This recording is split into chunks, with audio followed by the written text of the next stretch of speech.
A day mark is a distinctive pattern designed to maximize visibility in the daylight for the purpose of navigation, communication, and identification. The red and white stripes painted on some lighthouses is an example of a day mark, identifying a landmark like the rotating pole typical outside of a barber's shop.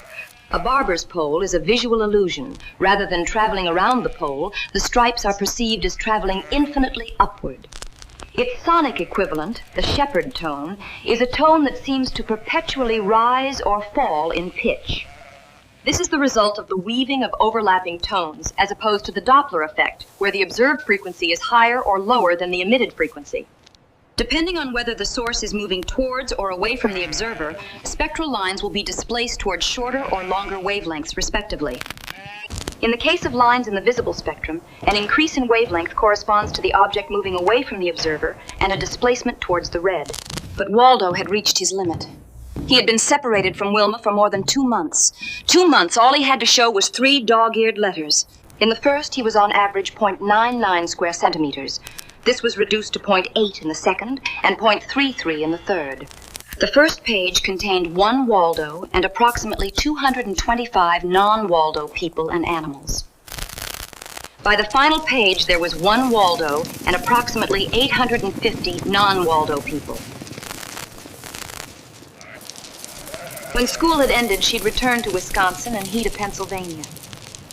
She had sworn to maintain a certain fidelity. She would date occasionally, but merely as amusement, and she would remain faithful, but lately, Waldo had begun to worry. He lay awake at night, tossing and turning underneath his striped quilt protector, tears welling in his eyes as he pictured Wilma, her sworn vows overcome by liquor and smooth soothings, finally submitting to the final caresses of sexual oblivion. Visions of Wilma's faithlessness haunted him. Daytime fantasies of sexual abandon permeated his thoughts, and the thing was, they wouldn't understand how she really was. He, Waldo, alone understood this. He had intuitively grasped every nook and cranny of her psyche. The Schroeder staircase is an ambiguous figure, appearing as a staircase viewed either from above or below, a classic example of perspective reversal. The idea came to him on the Thursday before the Mummers' Parade was scheduled to appear. He'd just finished mowing and edging the Edelsons' lawn for $1.50 and checked the mailbox to see if there was at least a word from Wilma. There was nothing but a circular from the Amalgamated Aluminum Company of America inquiring into his awning needs. At least they cared enough to write. It was a New York company. You could go anywhere in the mail. Then it struck him. He didn't have enough money to go to Wisconsin in the accepted fashion, true. But why not mail himself? It was simple. He would ship himself parcel post, special delivery. The next day, Waldo went to the supermarket to purchase the necessary equipment. He bought masking tape, a staple gun, and a medium-sized cardboard box, just right for a person of his build. The Necker cube can be interpreted to have either the lower left or upper right as its front side, and this orientation may switch spontaneously. He judged that with a minimum of jostling, he could ride quite comfortably. A few air holes, some water, perhaps some midnight snacks. And it would probably be as good as going tourist. By Friday afternoon, Waldo was set. He was thoroughly packed, and the post office had agreed to pick him up at 3 o'clock.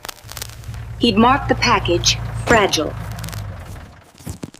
As he sat curled up inside, resting on the cushioning he'd thoughtfully included, he tried to picture the look of awe and happiness on Wilma's face.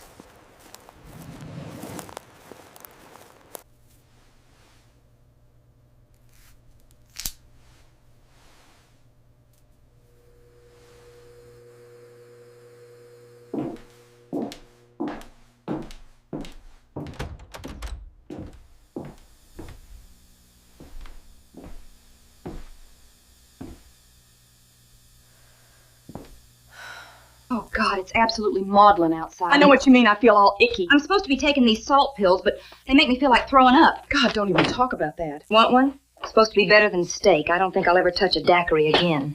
Maybe Bill will call. After last night, I thought maybe you'd be through with him. I know what you mean. My God, he was like an octopus, hands all over the place. The thing is, after a while, you get tired of fighting with him, you know? And after all, I didn't really do anything Friday and Saturday, so I kind of owed it to him, you know what I mean?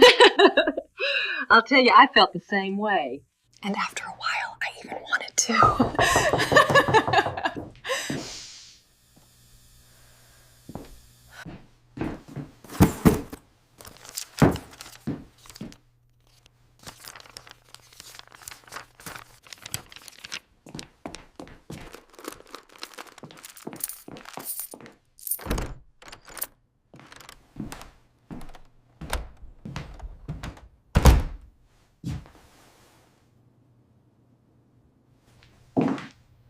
What do you think it is?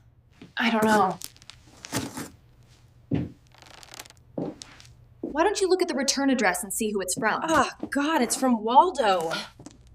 That schmuck. Well, you might as well open it.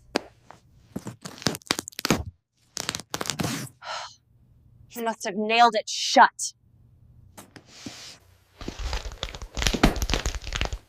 My God, you need a power drill to get this thing open.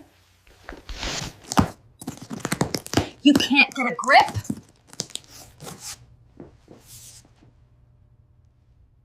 Why don't you get scissors?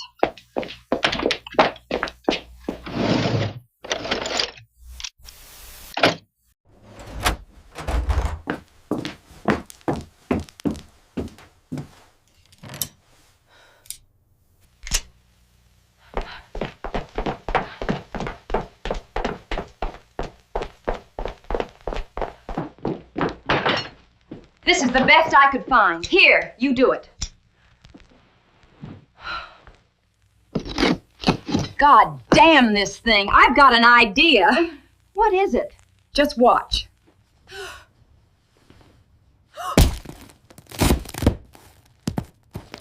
Bright ornamental signs hung from the houses to advertise the trades of the occupants. Pastry cooks used St. Nicholas, the patron saint of children, while surgeons displayed poles painted in red, white, and blue stripes.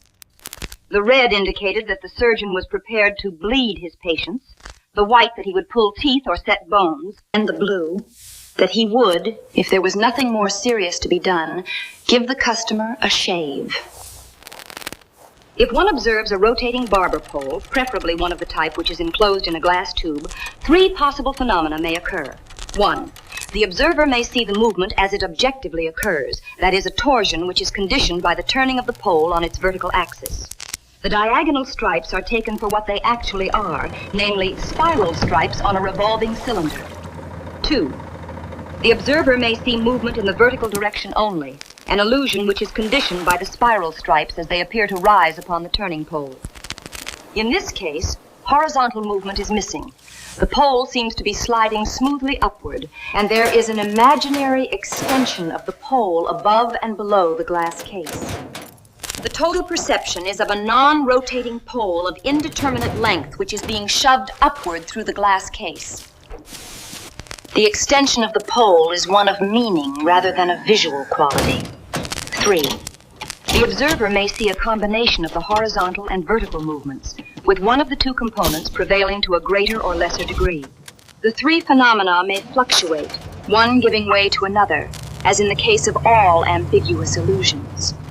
When I was a boy, we used to, in order to draw off the hounds from the trail of a hare that we had set down as our own private property, get to her haunt early in the morning and drag a red herring tied to a string 4 or 5 miles over hedges and ditches, across fields and through coppices, until we got to a point when we were pretty sure the hunters would not return to the spot where they had been thrown off. There is no singular species of fish called red herring. A red herring is a herring to which a red color has been imparted in the process of curing by smoke.